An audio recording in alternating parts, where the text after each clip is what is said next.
right, what's going on, Price Plow Nation? I am here with the Keto Diesel, Mike Trinchitella. Trinchitella. Let's call me Trinch. Trinch.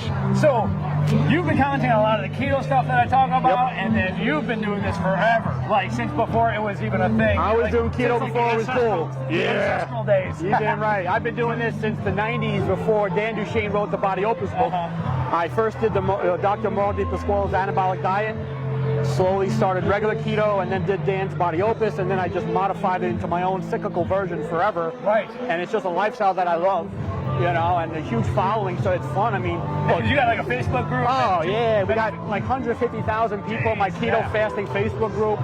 We have a blast. It's just a real good time, you know. It's keto super popular, but you know, it's kind of trendy, and I don't really, I'm not part of that trendy thing. It's just my lifestyle. Right. I enjoy it. I love it. It's not magical, but for me it works, and that's why so many people follow it. But right now it's super popular. It's everywhere. Oprah, though, they're all doing it, you know. Right. So yeah, right when we first started talking, I was like, so way back then, did you do it because of a medical reason? Because that's how a lot of people got into it and went carnivore before it was even a thing, because they had a medical issue, and you. No, I did it because I was tired of being fat.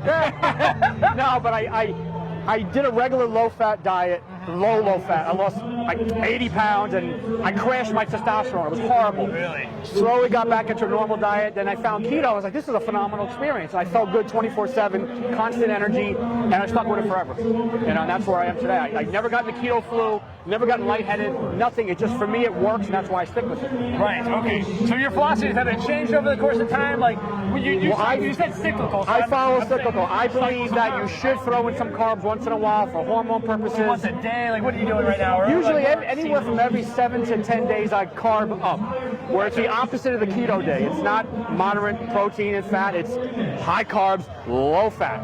Gotcha. Okay. Well, yeah. And then I go right back to the highish, moderate fat. I do high protein. I do a modified Atkins. So I'm doing 250 grams of protein a day. My fat varies from 50 to about 120. I don't consume a ton of fat. I don't do therapeutic keto. It never worked for me. Right. I do a ton of protein keto, and then on the carb days, it's great. I pass out on the couch.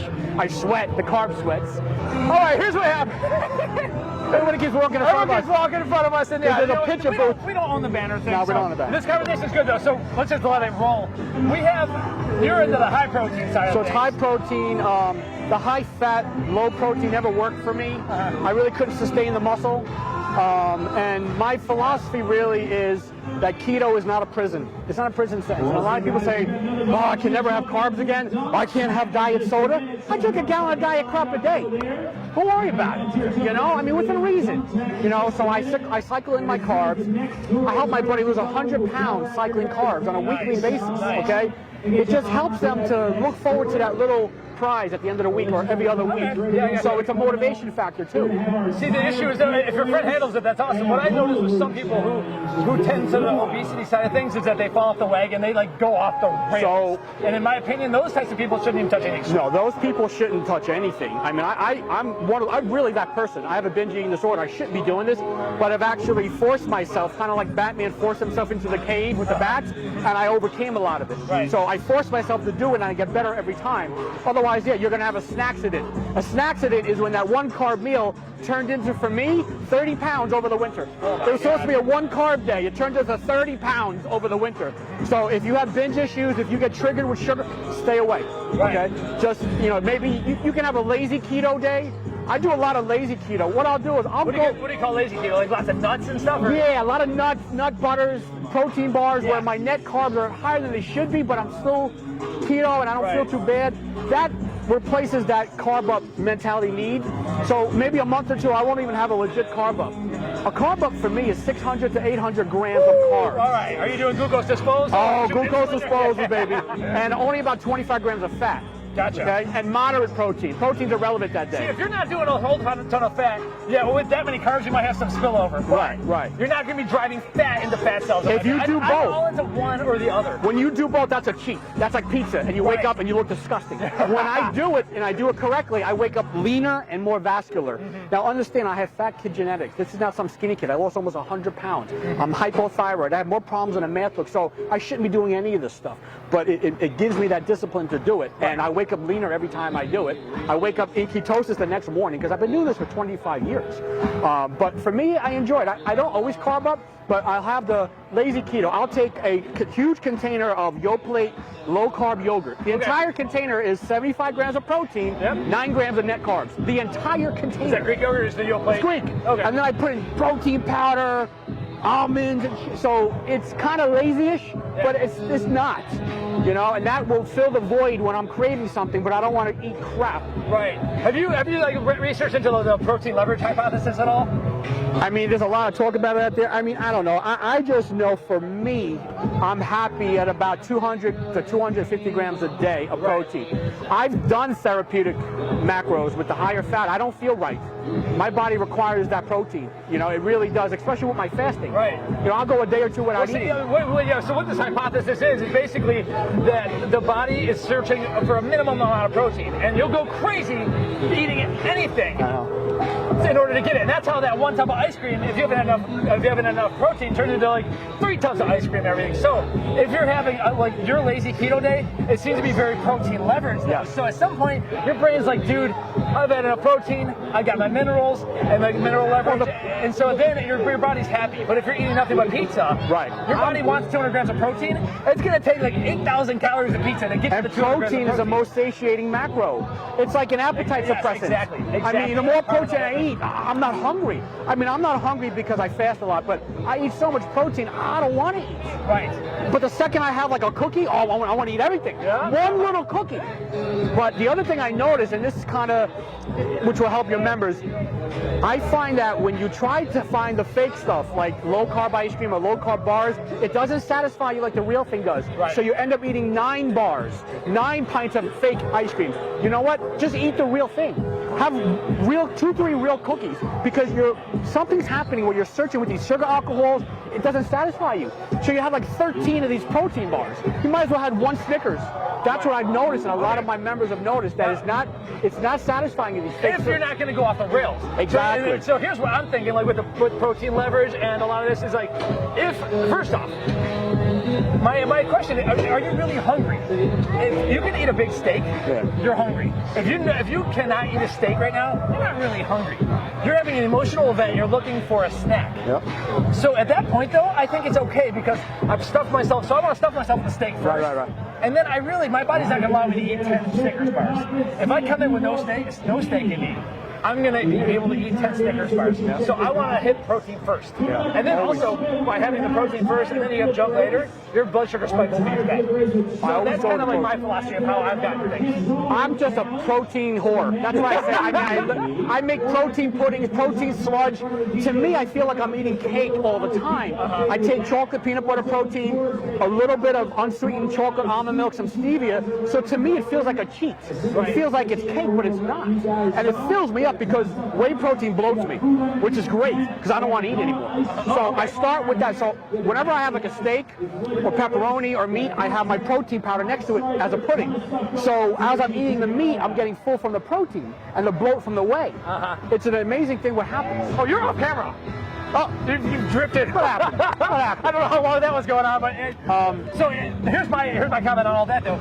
You have a lot of dopamine firing though, because you're hitting the sweet. Yeah. And it might not necessarily be attached to carbohydrate. Right. You still are definitely hitting sweets. I have never. You seem to be able to handle I've never experienced a true hunger. When I eat, it's because I'm thinking about it. But sometimes certain things can trigger you. Drink some diet soda. It does one or two things.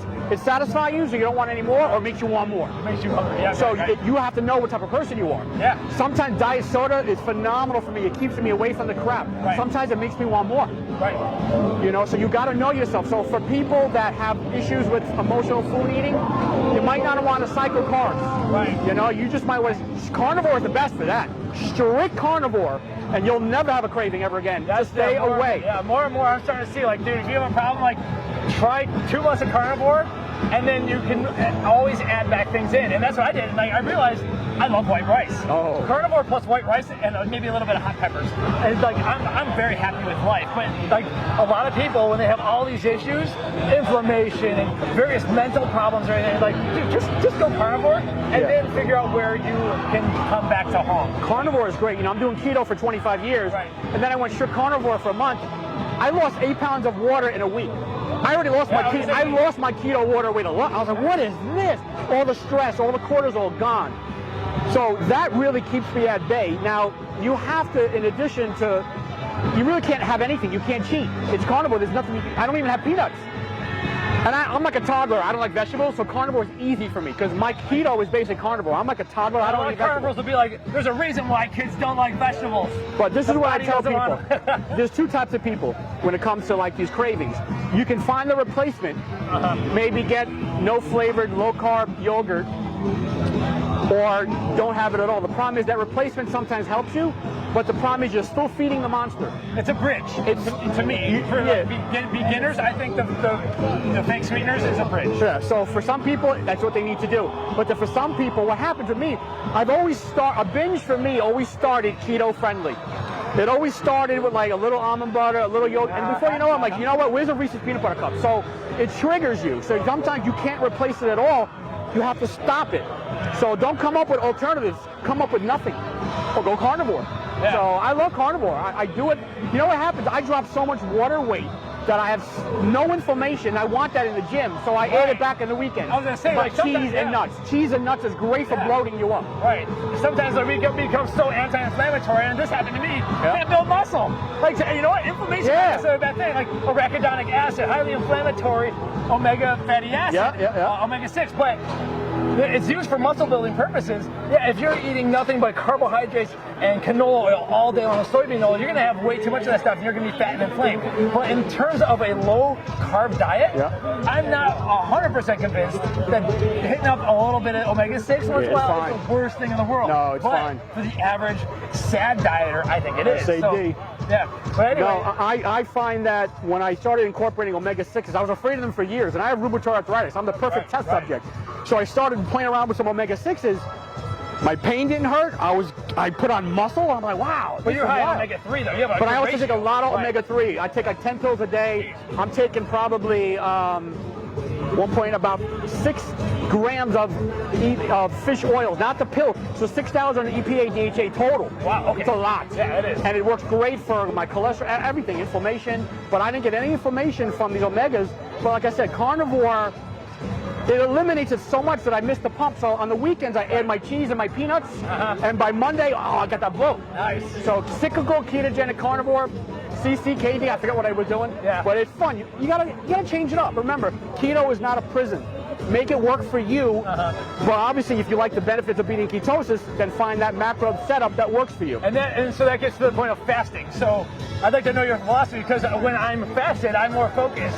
So technically, you're supposed to eat in the mornings and then stop. But I like to be focused in the mornings. I love fasting. My first meal is never before 12 noon. Never. And most of the time, I don't eat till dinner time anyway. Right. So 12 noon is my first meal. And I work out at 6 a.m. So my earliest post-workout anabolic bro science meal is at 12, but it's usually another 12 hours later at dinner time, 6 o'clock. So I go 12 hours.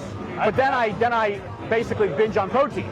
Right, okay. And it feels great. And I wake up to see that protein is a lot of water retention, which is good.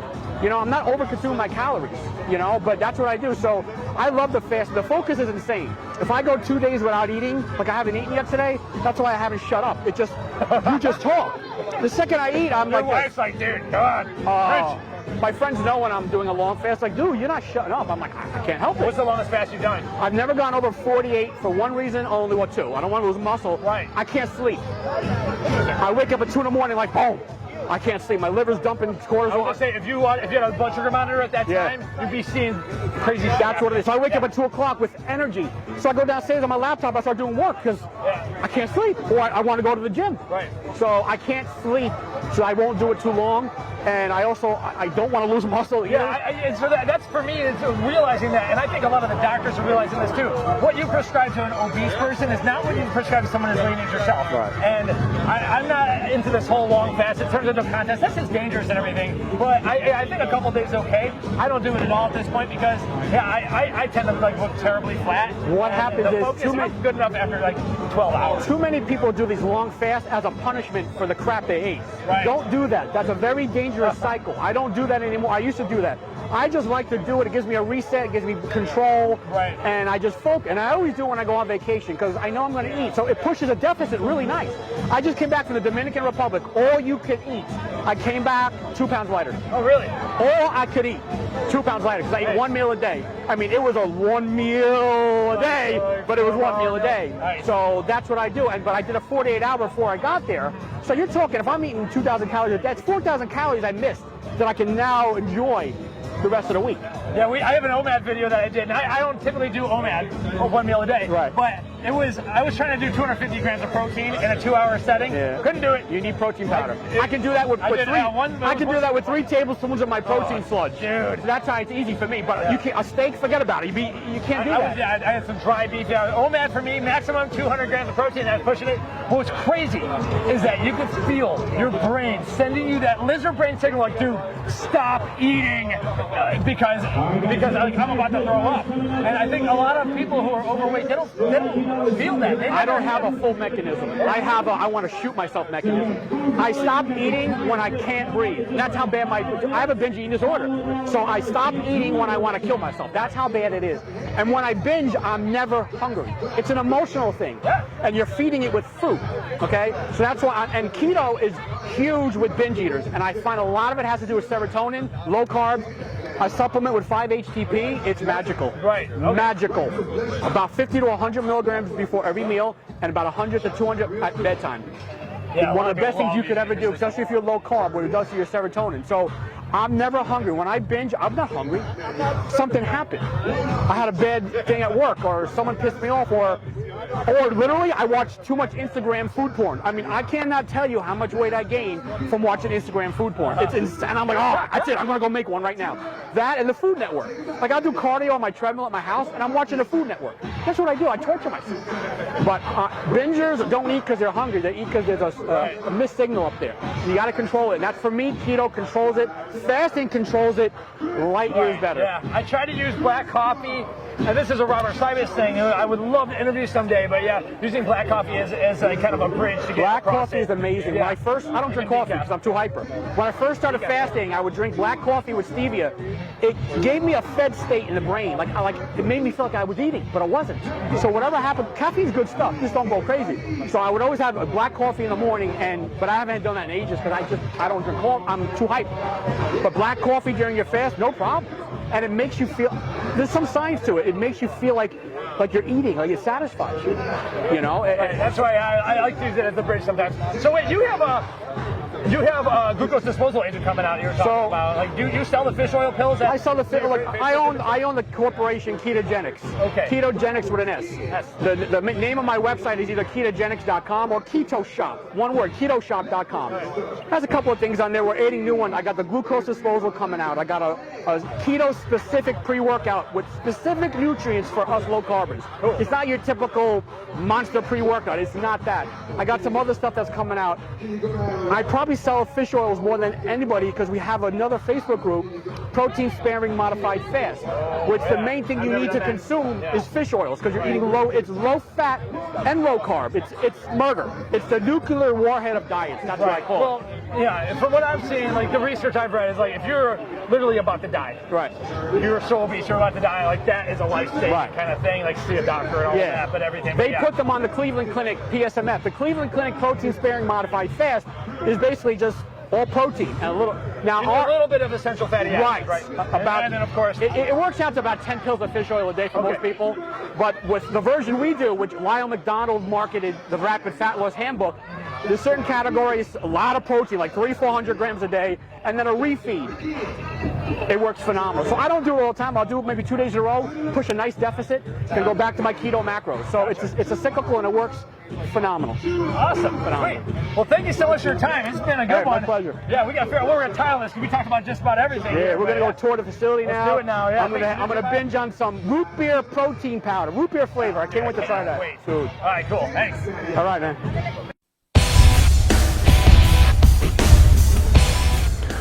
Welcome to Price Plow.